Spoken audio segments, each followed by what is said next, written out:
什么？你看，苏永红，别激动啊！我要干什么？看看，我得的是乳腺癌，动了2次手术。我这一个得癌症的人，我骗他们家家产，我带棺材里去。After getting married, a woman was repeatedly beaten by her in-laws. Her mama's boy husband just watched coldly from the sidelines. 20 years of marriage ultimately resulted in a breast cancer diagnosis. But her in-laws didn't let it go.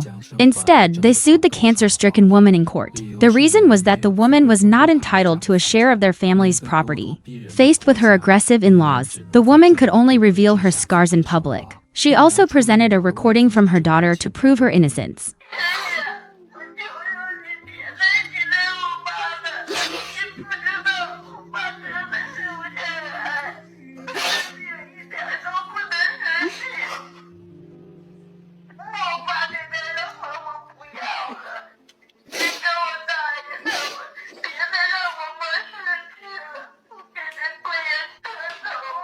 The woman on the verge of a breakdown is named Su Qiuhong. 2 years ago, she and her ex-husband, Duen Ruckin, divorced by agreement. But now, her ex-husband's family has taken her to court. The reason is that Su Qiuhong took most of the property during the divorce. However, most of their post-marital expenses were covered by Duen Ruckin. Su Qiuhong, who didn't contribute much to the family, had no right to take a share of their family's assets. In court, an emotional Su Qiuhong presented their divorce agreement. The agreement clearly stated the division of property and child custody. Everything was written down clearly. Duen Ruckin had also signed and fingerprinted it. But now, faced with the black and white document, Duen Ruckin pretended to be confused. 是不是你自己签的呀？我真记不住。记不住了。手印是你按的吗？手印。那记得住这个。 The signature and fingerprint on the agreement could not be faked. Yet, Duen Ruckin tried to cover up the truth by saying he couldn't remember. Everyone present was skeptical of his words. But Duen Ruckin insisted he wasn't lying. He claimed that when they divorced by agreement, he was hospitalized for high blood pressure. He was in a dazed state. He alleged that Su Qiuhong tricked him into signing the divorce papers under these circumstances, thereby taking most of the assets. Duen Ruckin's fifth brother also claimed that his younger brother was not lying. 他当时这个高压达到230多，其他的就是说5、6样病，大脑根本脑梗一类的人根本就不清醒，现在也不清醒。这种情况呢，苏童就利用他这个机会，带着段时晨到那个民政局去。段时晨去了以后，苏童说你带你签字，他就签了，他根本就不知道怎么回事。这样签的东西呢 According to the Duen family, the divorce was a trap set by Su Qiuhong. The goal was to defraud Duen Ruckin of all his assets. It turns out that Duen Ruckin was the youngest son in the family. He had 5 older brothers. In 2010, their village underwent demolition and relocation. Many years ago, the 6 brothers had signed a support agreement. Each would take turns caring for their parents for 1 year.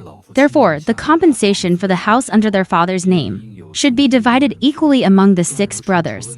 In addition to his own share, Duen Ruckin also collected the compensation money belonging to his eldest, 4th and 5th brothers.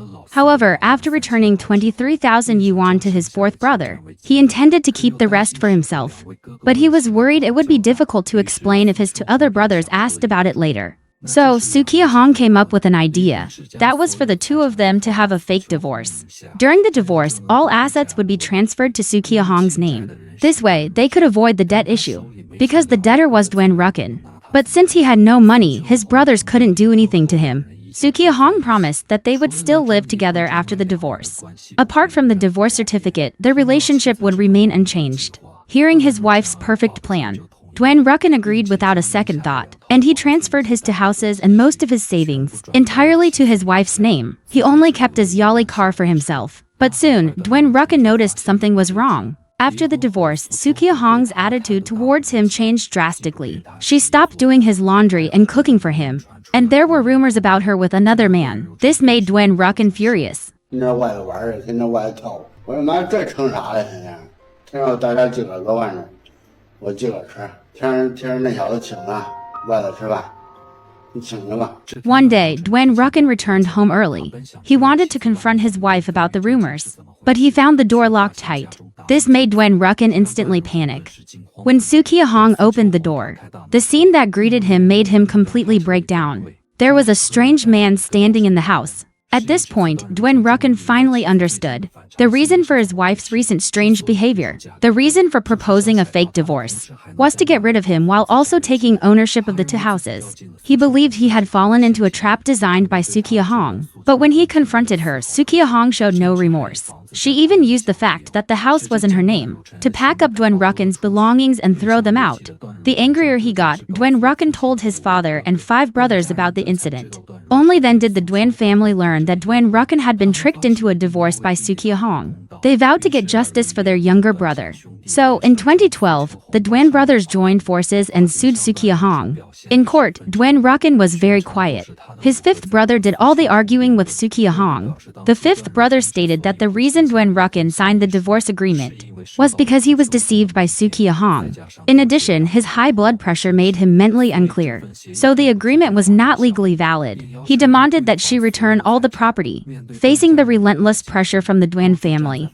Su Qiuhong stood alone in court, looking helpless and wronged. Overwhelmed with emotion, she couldn't help but tremble.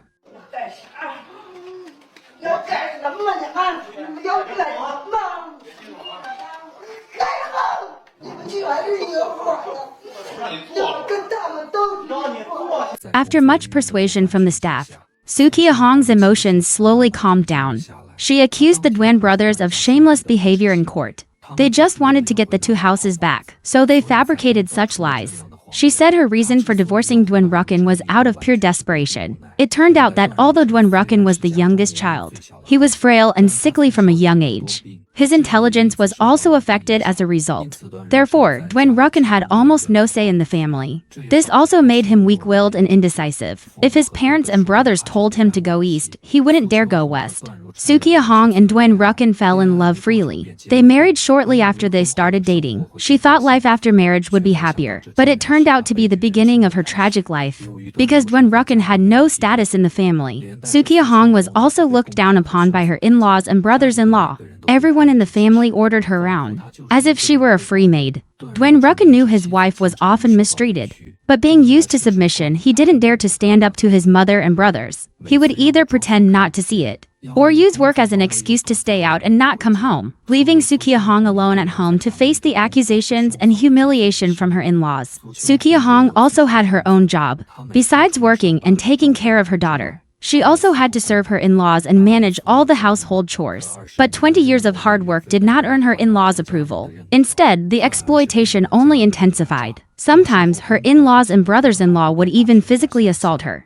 他父母打我的时候，好几天我起不来炕，他从来就没问过我是怎么的，也不是说向着我，也不向着他爸爸，他不爷爷。他哥哥打我的时候，就因为盖房子嘛打我，因为我那孩子叫着说爸，我大爷打我妈呢，他在屋都没出来。你说就这样的男人，一作为那个女人，别人说家人说这么打自己的媳妇儿，是一男人，每个男人好都应该管人吧。 She was covered in bruises from the beatings. Yet her husband, Duen Ruckin, hid in the room, not daring to say a word. This kind of life left Su Qiuhong with no hope, especially after she was diagnosed with breast cancer. She became even more desperate to escape that nightmarish place. So, she asked Duen Ruckin for a divorce. At the time of the divorce, both parties reached an agreement. Custody of their daughter went to Su Qiuhong. The property in both their names was transferred to their daughter's name. Throughout the entire process, Duen Ruckin was perfectly lucid. There was no deception involved. 这个协议书是他跟我的孩子，我们3个人商量好了的。本来是说写孩子的名儿，可是呢，到法院到民政局以后，民政局不同意写孩子，说法律上没有这条。 Su Qiuhong also frankly admitted that she was dating a new boyfriend, but they had only met at the beginning of this year. By then, she and Duen Ruckin had been divorced for over a year. She also wanted to use a new relationship to help her move on from those painful memories. As for the fake divorce claimed by the Duen brothers, it was completely non-existent. The Duen family was aware of her divorce from Duen Ruckin from the very beginning. They were just dissatisfied with the property division in the agreement. So they forced Su Qiuhong to sign another agreement and took one of the 2 houses from her. 这是后来的离婚协议，他们是逼着写的，然后端着到家跟他们家长一说，然后他爸爸带着他那几个哥哥回家里边找我算账去。然后逼着写了这份协议书。 Su Qiuhong's hands trembled. Emotionally, she exposed the lies of the Duan brothers. After the truth was revealed, the Duan family showed no remorse. Instead, they continued to use Duan Ruckin's high blood pressure as an excuse. Not being clear-headed, he firmly insisted that the divorce agreement was invalid. The two houses under Duan Ruckin's name were obtained from the demolition of their old family homestead. They had nothing to do with Su Qiuhong. Now that she and Duan Ruckin were divorced, she naturally had no right to a share of the Duan family's property. These shameless words caused Su Qiuhong to completely break down. In a fit of anger, she lifted her shirt in public, exposing her scars for everyone to see. 看看，我得的是乳腺癌，动了2次手术。我这一个得癌症的人，我骗他们家家产，我带棺材里去，我能得带哪儿去？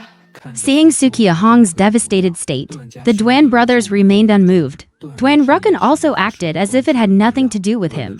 To prove her innocence, Su Qiuhong even played a recording of her daughter.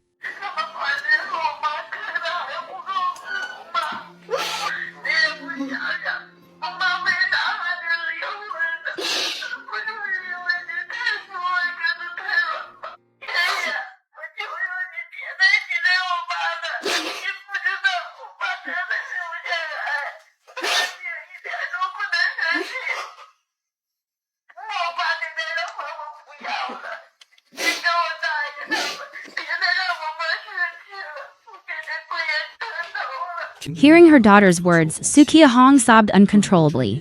Duan Ruckin also hung his head in shame. The entire courtroom fell silent. It's hard to imagine how much someone has to suffer to end up so riddled with illness. In the end, the court ruled that the divorce agreement between Su Qiuhong and Duan Ruckin was legally valid. Su Qiuhong was not required to return the property. Duan Ruckin also had to pay monthly child support. At last, Su Qiuhong finally achieved a satisfactory outcome for herself. 20 years of pressure and pain left Su Qiuhong with numerous health problems, and her spirit was shattered. But fortunately, she was not defeated. With her daughter's companionship, she has started a new life. We hope their future will be brighter and better. The story of Su Qiuhong likely leaves a heavy and complex feeling in all of our hearts. A mix of anger, sorrow, and ultimately, a profound sense of admiration. For 20 years, she lived in a marriage that was nothing short of a living hell, where her silence and endurance became an invisible burden, eroding both her body and her soul. Her tragedy wasn't born simply from a weak-willed husband or a cruel family. It was born from 20 years of silence. That silence gradually accumulated, turning into suppressed anguish and finally manifested as cancer, the most painful kind of warning. It shows that when the wounds of the soul are left untended, they will find a way to destroy us from the inside out. But what is most admirable is that, even when pushed to the absolute brink, she did not choose to collapse. She found her most extraordinary power, the power of her own voice. The moment she revealed her scar to the court was not an act of weakness, but one of supreme courage. That scar, and her daughter's recording, were more than just evidence. They were a powerful declaration. I have suffered enough. I deserve to be protected, and I will fight for it. This story is a powerful reminder for us all. In our own lives, we may not face such a harrowing ordeal, but haven't we all, at some point, had to choose between silent endurance and speaking up for our own worth? Never allow anyone or any circumstance to strip you of your voice and your right to happiness. The greatest strength is not found in how much you can endure, but in your courage to rise after you have fallen. These stories of resilience, of hidden emotional depths, and of the power of the human spirit are the very essence of what we strive to share here on the Chinese Emotion channel. We believe that with every story told, we learn a little more about ourselves and about life. If this story resonated with you, please take a moment to like this video and, most importantly, subscribe to Chinese Emotions so you won't miss out on more of these meaningful emotional journeys. Your support is the greatest motivation for us to continue sharing these deeply human values. Thank you for listening. Always remember, your voice has value, and you deserve to be heard. Goodbye, and see you in the next story.